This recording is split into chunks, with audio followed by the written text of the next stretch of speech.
you see in the plan these lovely ideas, like we're trying to create a string of pearls.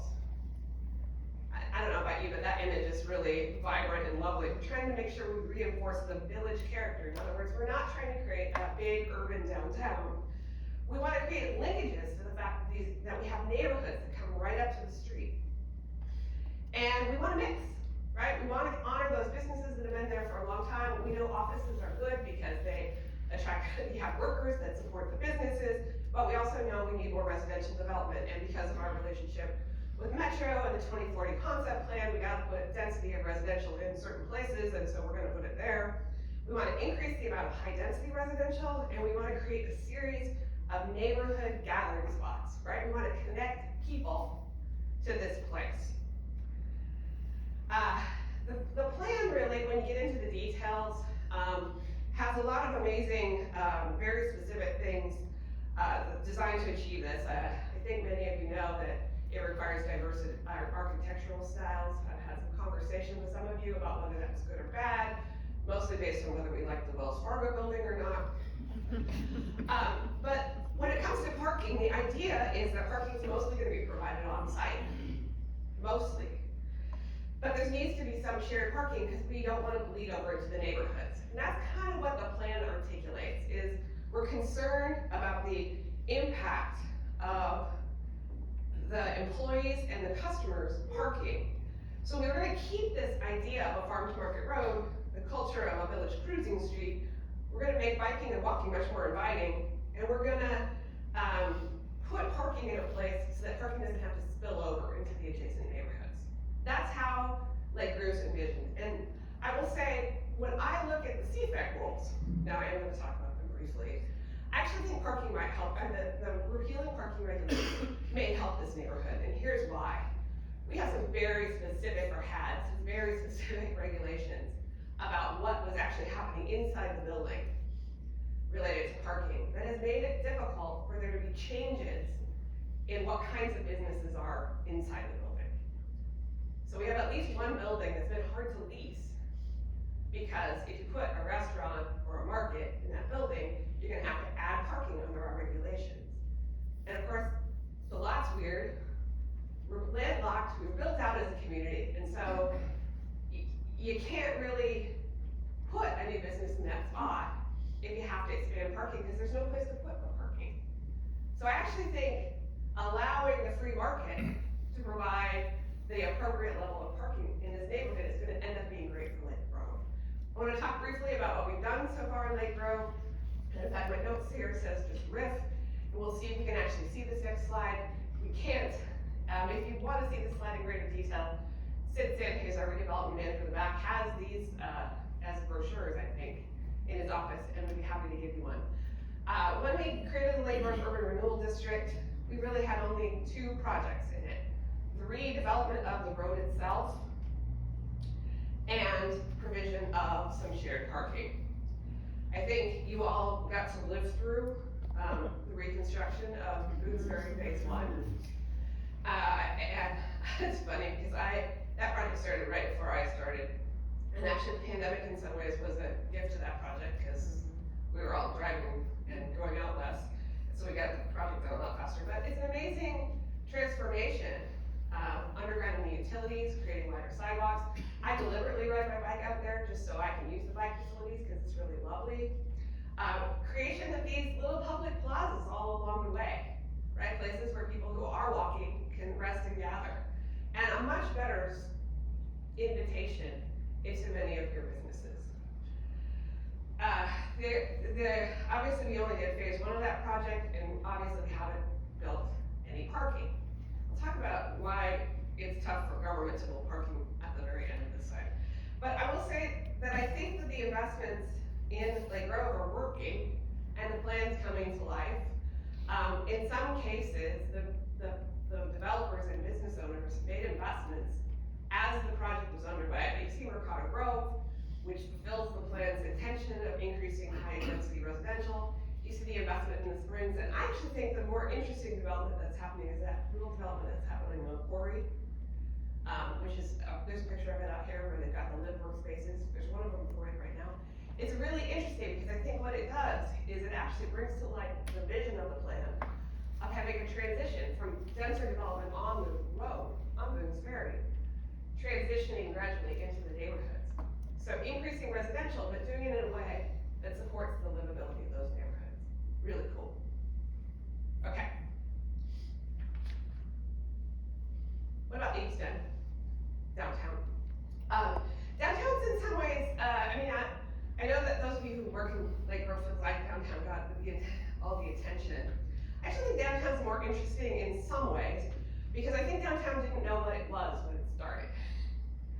So when you read all the planning documents, which go all the way back to 1979, with what I see as the really formative documents being adopted in the late 80s, about the time I would have been cruising,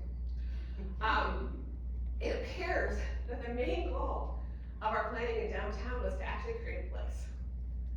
If you read all those documents, it feels like folks in Lake Oswego felt like they didn't know where Lake Oswego started, they didn't know where Lake Oswego was. And so the investments we've made in downtown have all been about creating an actual place that we identify as Lake Oswego. It's kind of interesting. I've lived in a lot of small communities in town, and I will say that downtown's usually the place we all share. And so the idea that in 1979 or 1988 we didn't have a place we all identified as the place we all share is really kind of an interesting idea from the perspective of somebody who thinks about community and government all the time. Okay, so I don't have as good a map of this one because I don't know why. So you probably can't see that. Again, Sid has this in brochure form. But this is the downtown redevelopment area, or the East End redevelopment area. It takes in most of what we traditionally think of downtown, but it also takes in a good portion of the Oswego Point apartment complex down in Book Hills. Go to the next slide, Kim.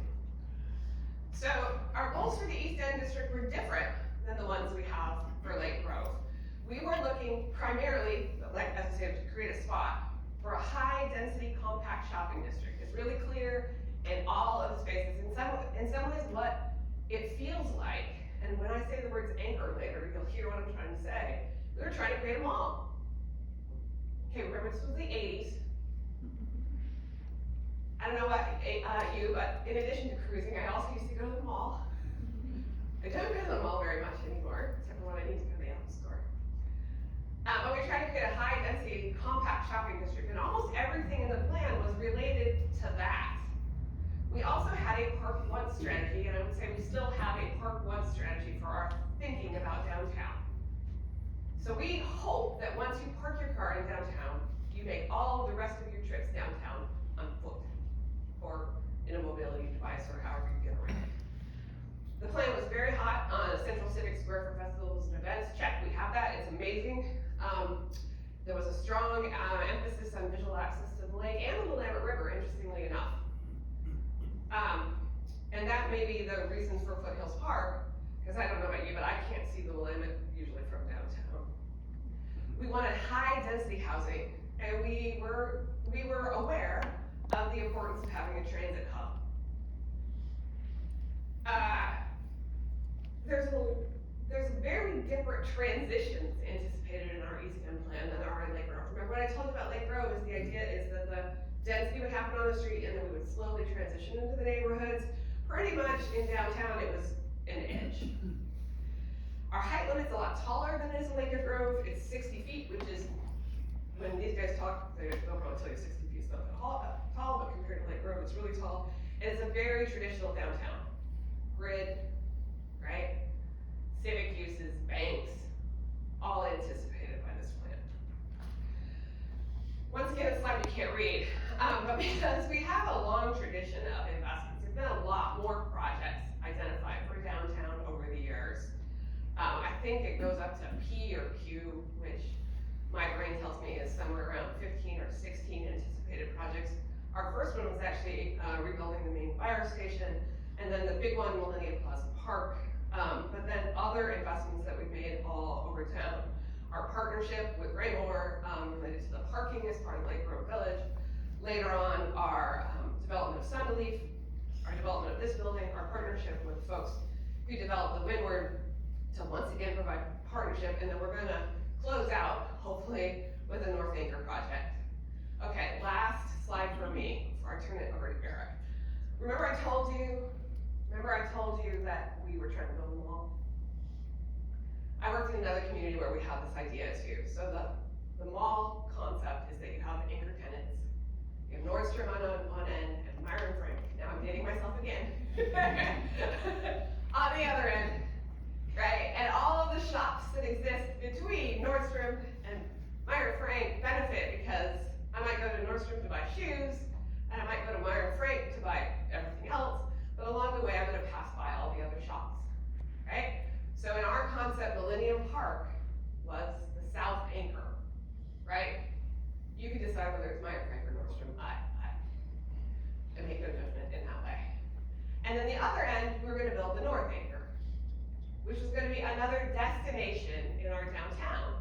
And that the idea was that First Street was gonna be this incredibly walkable, vibrant retail environment. So all of our planning work, most of our investments in the downtown related to streetscape were designed to create that.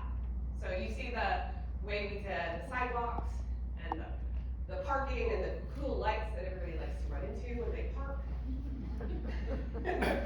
Sorry, there's certain things where if I could go back in time and tell people who design things, it's like, don't do that. That would be one of them. They're really cute. And even my son has run into one. So, but all those investments were designed to create this environment where you would walk from one acre to the other. And in terms of what we've done over time with parking is our idea around parking, besides hiding it in these cool developments that are on First between Evergreen and hiding it, either tucked behind the building or tucked under the building, was that we would build the parking on the edge, right? That's why you see our investment across the street. That's why we own some parking spots at First and B, was that we would build parking on the edge, because we wouldn't want to disrupt anything about the traffic, the pedestrian flow in the downtown. Very traditional approach. In terms of how I think repealing parking regs are gonna happen in downtown, I actually think it's gonna be okay. And here's why, and these guys are gonna talk about it. It's gonna be okay because developers are gonna provide sufficient parking for their uses. But I told you at the beginning, I was gonna tell you the big challenge of parking. Here's the big challenge, it's expensive, and in a town where we give it away for free, it doesn't generate any revenue. So none of us have a way to pay for it. None of us have any way to pay for it. It's expensive. And in a community like Oswego where we give it away for free, there's no way to pay for it. So I think that'll be the challenge, is how do we not let the fact that we're gonna let the private sector provide it themselves, price projects out of existence. Do you see what I'm saying? Yes, it's inconvenient for us as drivers and customers, but more importantly than that, it drives up the cost of development without any revenue to pay for it. I will also tell you, I work in communities where we charge for parking, and you gotta charge a lot to cover your costs. So that's the other thing. If we were to charge for parking, I'd have to charge enough to cover the city's costs to actually enforce it, because it doesn't work if you don't enforce it. And that's a lot usually. And I doubt our retail market would put up with that.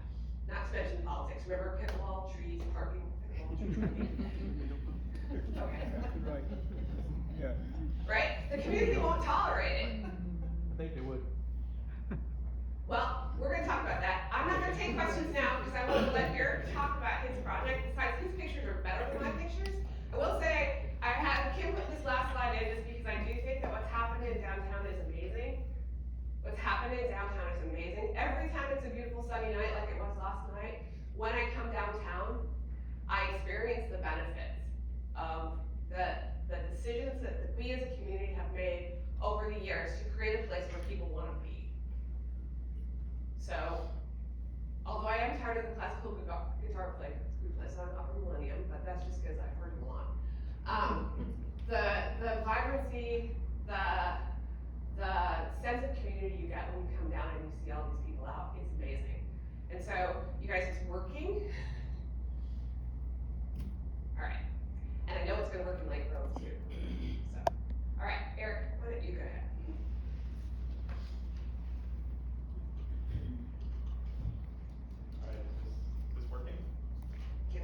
There we go.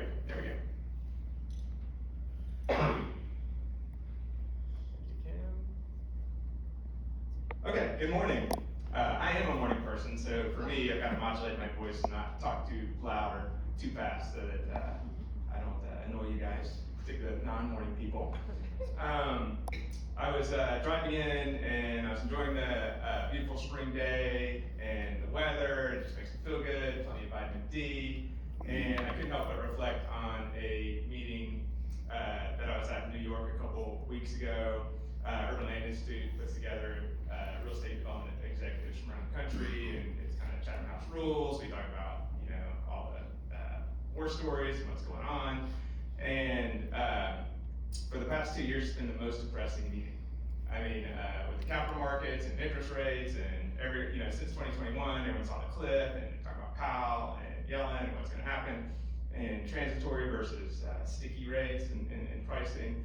And then finally, this meeting a couple weeks ago was the first time I saw some green shoots from a couple of the bankers in the room, who all the major lenders were represented, saying, okay, we're going to head into the next business cycle here in the next 12 months. We're kind of at the bottom, we're going to work our way out of it, and things are going to get better. And the reason I'm bringing that up is I think this is a great time to be having this type of conversation, because we've all seen communities that are kind of building the plane while they're flying in it and not intentionally thinking about the development of their downtowns, how they're going to be affected, because when things start moving, they move quick, and the way development works, often it's kind of in a quantum fashion where you'll have quite a bit and things slow down, and it's kind of like looking in the rings of a tree or a stump. You'll see this kind of wide rings, and then you'll have these tight rings during cold winters, and as we come out and thaw out, I'm excited to see what we're able, and you all are able to do here in Lake Oswego. Also, thank you for having me. Thank you, Kim, for loading up the slides, and Linda. Lincoln Walker from our shop is here. Some of you guys have met him as well. So I appreciate y'all for being here this morning. I'm going to talk a little bit about our project, and then leave it up to some questions about parking and what's going on downtown. All right, a little bit about us. We're a vertically integrated development company. Internally, we handle asset management, investment funds management, development, project management, property management. So that gives us quite a bit of flexibility in terms of how we both develop and operate our properties. We were founded in 2006.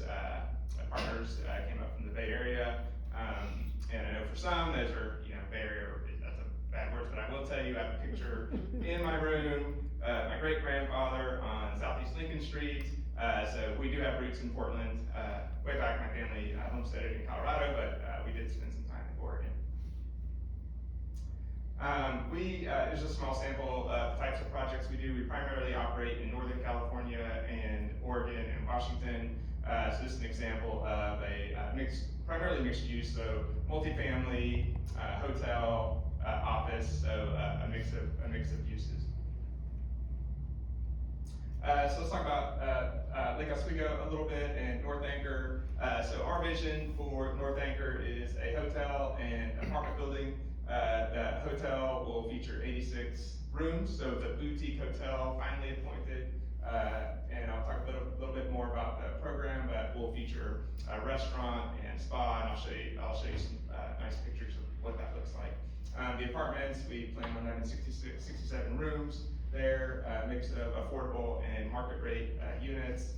Both these will have, we talk about parking, subterranean parking on a relatively tight site, so it is not an easy site to develop, I'll tell you. But we're working through that. So here are a couple of renderings. You can, looking up first there, you can see the hotel on the left with that outdoor-indoor area. Kind of hard to really see that from here, but I'll show you a close-up. Because we want to create an area where the community can kind of gather and enjoy the beautiful outdoor aspects of the Pacific Northwest. We actually have a little fireplace in there so people can gather, and then the apartments there you see on the right. So again, key count for the hotel is 86 rooms. We have a restaurant, we have a spa, subterranean parking, about 62,000 square feet of building area, 67 units. 8 of those are gonna be affordable units. Retail there as well, structured parking, and about 100,000 square feet. Let's see, here's another view of the hotel. It was important for us to provide a gathering space.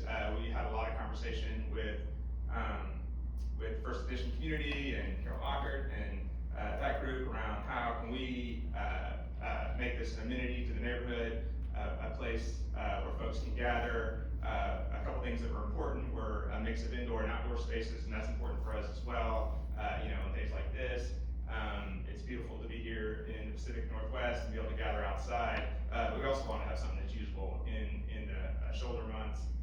So you've got kind of a living room aspect here in the exterior that transitions right to the interior, as you can see right here.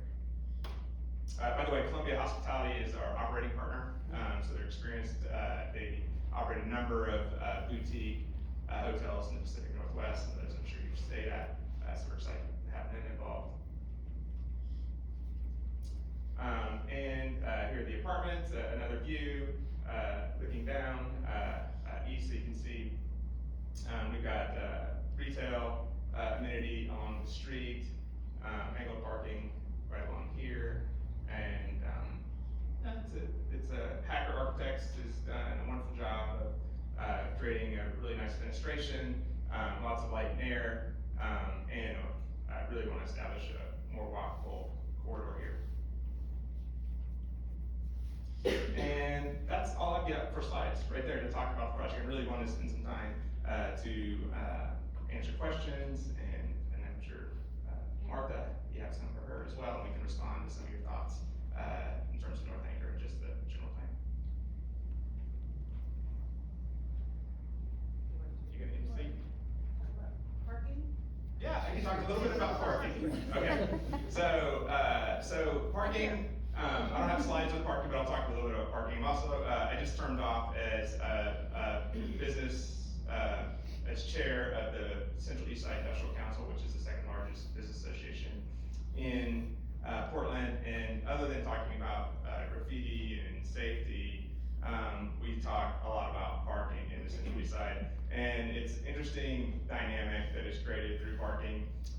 We've developed a number of apartment buildings. I'd say, we'd probably say underparked. We've also developed a number of apartment buildings and office properties that I'd say are fully parked, depending on the location. Generally, you're not required to put parking in the development in Portland, but from our perspective, the building needs to work, and in certain market environments, it's absolutely demanded that you have parking, so people require it at least. In the Central East Side, one of the interesting dynamics is because there's no required parking, we're often telling the city, can we get a smart park in the Central East Side? Can we get some additional parking availability? And one thing I'm surprised by is I was having a conversation with Adam Tyler from Philly Pacific, who has a major development down there that's fully parked. And I thought he was gonna be supportive, and his perspective was, no, we don't want any city-funded parking on the Central East Side. This is part of our, we've invested in parking, we provide the parking for our residents and our tenants and our grocery store users, so we don't necessarily, we think that developers should provide their own parking. If they're gonna provide parking, it's supposed to depend on the city to provide that parking. So it can lead to an interesting conversation because I have other small business owners who are more interested and concerned about parking availability and how that is used and how that is charged. And I think one point to think about is needs evolve and policy evolves over time, so you really need flexibility. This is a form of deregulation. From our perspective, we've got apartments here that are fully parked and would meet traditional code requirements for parking, 100%. And in terms of the hotel, it does not meet the traditional code requirements for parking, but I don't think the historical code requirements really contemplated what we would need for a hotel. Hotel works really well for short shared parking agreements. The majority of hotels, and certainly urban hotels, engage in shared parking agreements with their neighbors who either have office or a financial institution or others who don't use their parking during weekends or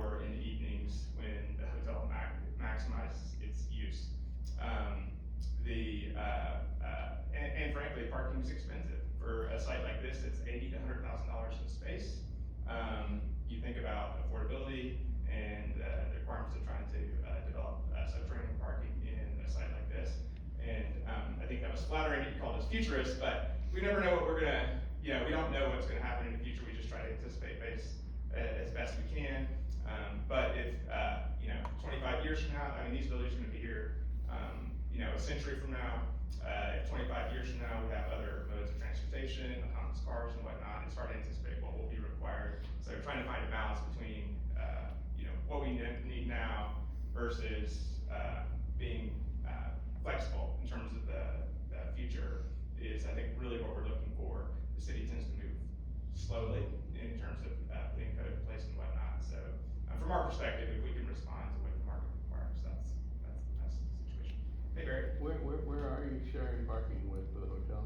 Who are you sharing with? Yeah, so we've had conversations, it's early because we haven't broken ground yet, but we've had conversations, with property owners who have,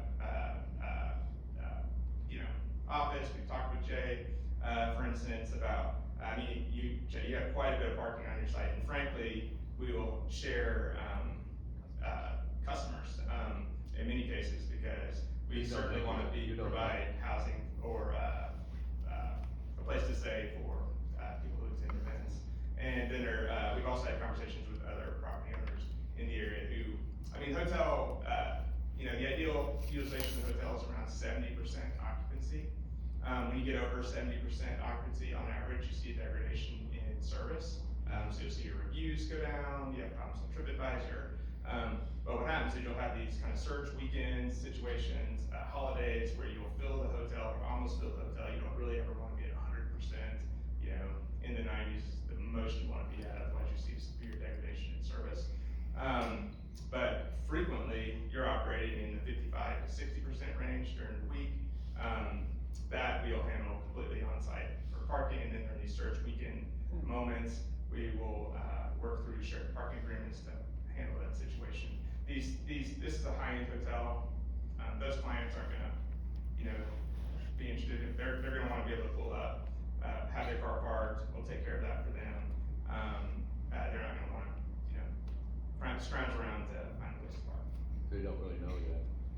We haven't, I would say we don't have agreements in place yet, but we are confident we'll be able to put those together. And we've also, also our operator, Columbia Hospitality, is not gonna be interested in working on a project that's not gonna lead to a good situation. So,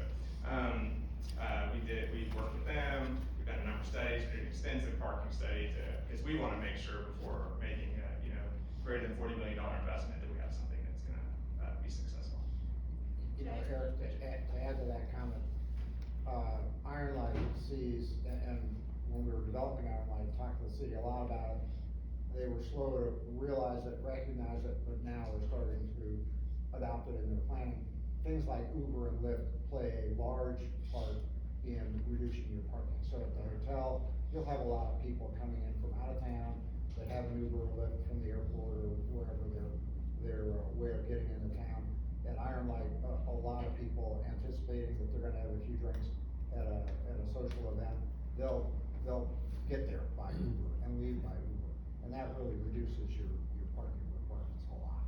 Yeah, it does, and 100%, and it varies depending on where you're located, and certainly Lake Oswego is a suburban environment, but we are seeing, even in these environments, we're seeing people use Uber. I did a couple weeks ago, it was $100 Uber ticket each way, but that made more sense for me than renting a car, and I didn't want to have to deal with a car. We're seeing that across the board, more reliance, particularly hospitality, on ride sharing services.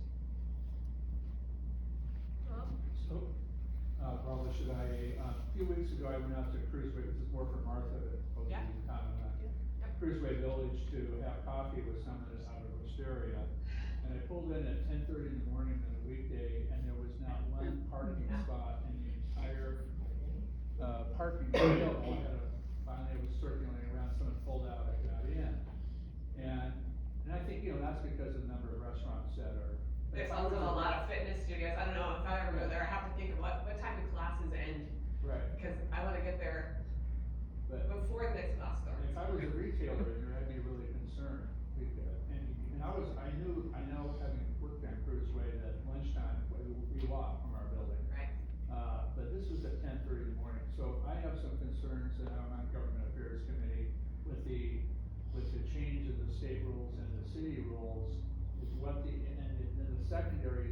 spill into neighborhoods. You know, if you're in, downtown, you can't park, people are gonna start moving in the neighborhoods, and the same with, Lake Row. So, I just kinda wanted to throw out a contra opinion, if I was a retailer and you're trying to survive in Lake Oswego, and there's no parking, and we don't have very little public transportation in Lake Oswego. Yeah, so first of all, congratulations, Barry, your shopping center is so full that Rob can't win this. I think that's an amazing, I mean, frankly, I think that's an amazing problem to have, and that shopping center was built in full compliance with all of the city's parking regulations. So, in other words, and let me also be clear, we do not have a choice about complying with state mandates. When the state tells us, and this particular set of regulations has gone through a court challenge by several cities in the state, and those cities lost. So these regulations are going into place. So, and with development in Oregon, we have a very top-down system, right? The state of Oregon sets the playing fields, and as communities, we have to play the game by their rules. But again, I think if we think of this as a sign of success, if we think of this as an opportunity for us to make sure that we're building the community that we want, that people wanna be in and wanna be part of, then I think we can get more creative about how we approach this. I also do believe that the development interests are interested in generating customer traffic, and so they're gonna think about what's the experience of folks who are visiting those places, as part of the development. Are they gonna get it right every time? No. Let me just say one more thing. The challenge, I think, of parking, the other challenge of parking is you wanna build enough. It's just like Eric was talking about with ideal occupancy in a hotel. You wanna build enough. So the majority of the time, your customers have a great experience, but you don't wanna build too much because A, it's expensive, and second, vacant dead space is also bad, right? I think frequently about churches and the challenges they have on Easter Sunday, right? They don't build their parking lot for Easter Sunday, right? Because that is not a great use of their resources, but they do know they're gonna have a parking problem on Easter Sunday. And I think that's the dance that the private sector goes through when they're building these projects, and Barry knows a lot more about that. Hey, you can't minimize though, the benefit of having enough parking. I mean, the fact is, Lakeview Village wouldn't be successful like it is if there wasn't enough parking for the uses that are there. You know, that's. Well, like Rob just said, there isn't enough parking. That's what really made the difference Right. again. I mean, other than the fact that we built it right and we had the right tenants and all Right. that. The fact is, if the parking's not there, it can't be successful. And if you allow the neighbor to build without parking, then they go to where the parking is. And the thing is, there's gotta be enough parking to make things vibrant. And if you're not gonna require other people to put it there, then the city should take that role and build parking. And again, the issue with the city, and I think we have done that in the downtown core in partnership with the private sector. Yeah, but like you go to our Lake Oswego project, I mean, not Lake Oswego, but our Vancouver project. Yeah. You know, when we went up there, the city was, you know, everybody in the city on the street were charging $0.25 an hour. And because it wasn't the traffic, there wasn't the benefit. And then when we started building, we started charging, you know, for our surface lots. And got it up to where it's $2.50 an hour now. And it's the city doing the same thing. And because of that, we're building a parking garage now, an 850 car parking garage and we'll get rid of the surface lots. But the reason we're able to do it is because we showed that we could charge for the parking. And people are paying for it. What they really want is a convenient parking place to get where they need to go. Yeah, again, I think it'll be a significant cultural transition. I do believe that eventually people will charge for parking in Lake Oswego. I don't think we're there yet. And have been through that transition before, and I realize, it's not an easy one. Let me just say, it's not an easy one.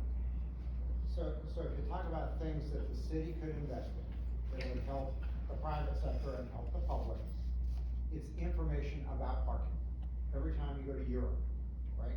If you go into a town or a community, you see lots of signage out there showing you where available parking spots are.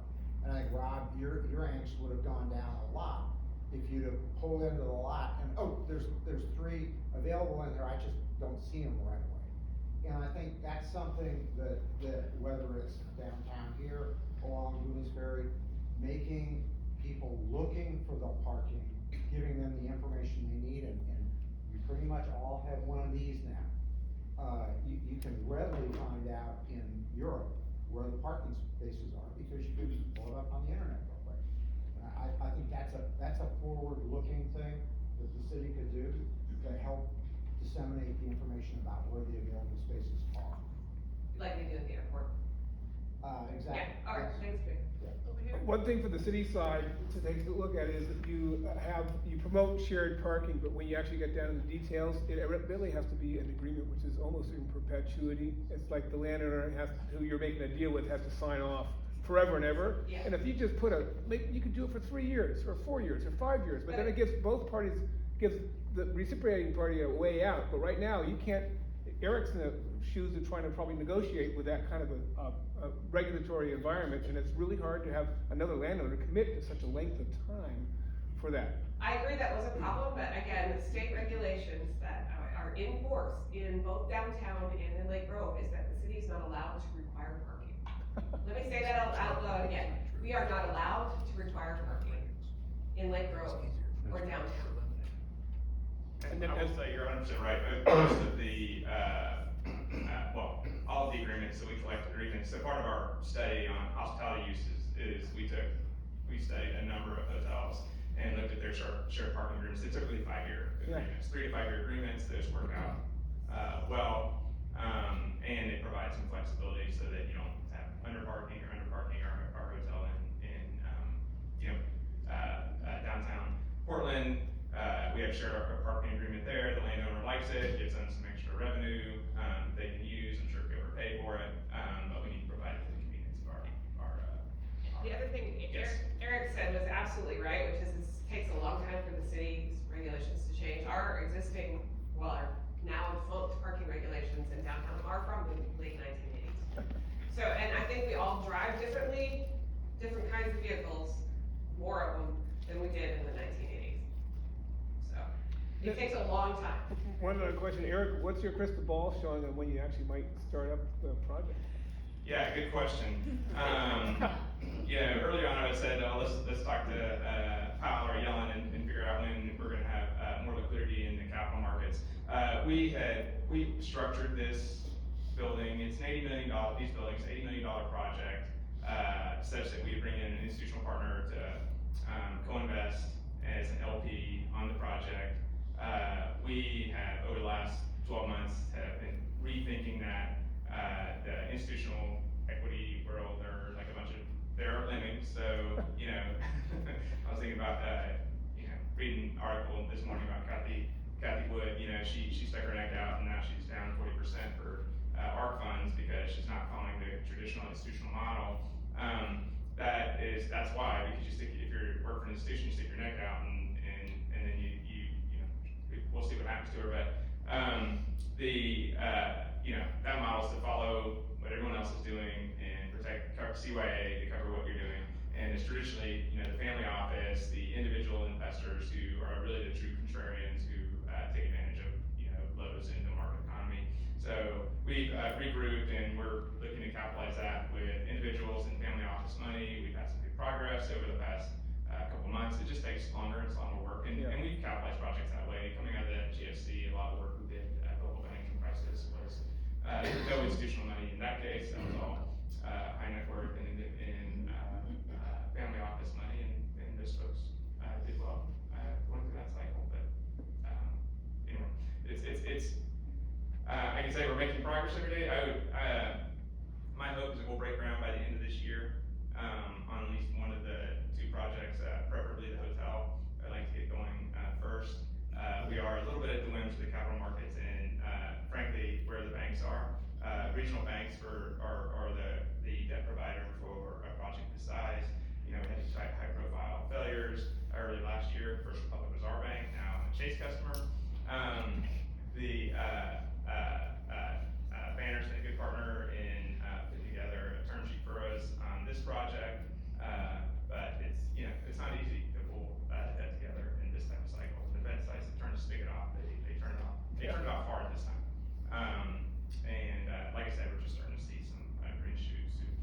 shoots in anticipation of getting more liquidity in the economy later this year. More questions? Thanks for coming to City Hall. Thank you so much.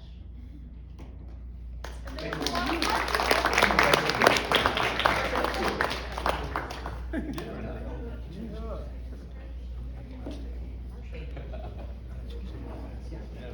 Change.